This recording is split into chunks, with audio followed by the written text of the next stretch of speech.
Les pièces stéatites ont vu le jour en 2000, lors que c'est mes parents qui ont acquis une partie de ce qui était l'Usinac, qui était à Saint-Pierre-de-Bâtonne.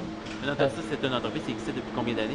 L'Usinac existait dans la région depuis environ une vingtaine d'années, qui appartenait à une famille cire auparavant.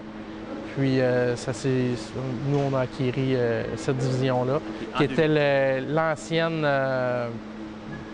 l'ancienne division de Broughton Soapstone, il y a très longtemps. La première étape qu'on fait, c'est avec la scie à câble, on fait des coupes. Pour une coupe brute pour écarrir le bloc, être capable de travailler avec. Les Pierres Stéatites, c'est une entreprise qui possède une carrière de pierre à savon. On fait l'extraction, on fait la transformation. Puis depuis quelques années, on fait même tout ce qui est produit fini avec la pierre à savon. On l'amène sur cette cironde-là pour faire les découpes en tranches. Notre principal client, c'est une compagnie dans le New Hampshire qui fabrique des poêles à bois. On fabrique tout ce qui est de pierre pour l'intérieur et l'extérieur du poêle.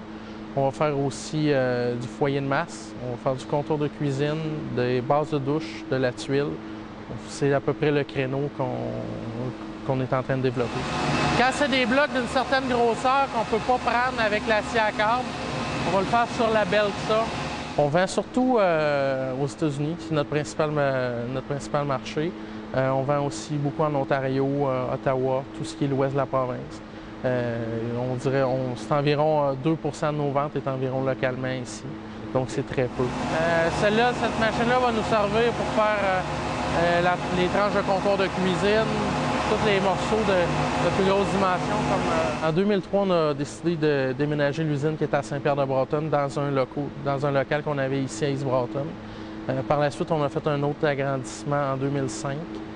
Par la suite, on s'est équipé d'une trancheuse. En 2006. En 2007, on a acheté une scie à contour numérique. En 2008, on a racheté un autre scie radial. Puis à chaque année, on investit sur l'équipement, puis un peu pour la promotion d'entreprise. C'est une pierre qui est très dense, qui ne se tache pas. Il n'y a pas rien qui va s'imprégner dans la pierre, il n'y a pas rien qui colle. La pierre à savon, elle résiste à très haute température. On a un représentant ici localement qui va essayer de vendre nos produits.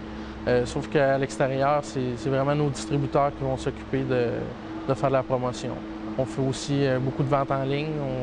Principalement, tous nos clients nous trouvent sur Internet. On prévoit de faire une extension d'entreprise, à peu près doubler la superficie de production, doubler l'usine. On a aussi beaucoup de développement à faire dans la carrière. On a beaucoup de rocs à enlever avant d'avoir de la bonne pierre à savon. Donc, pour les 2 prochaines années, c'est des investissements qui vont suivre, agrandir l'usine et agrandir la carrière aussi.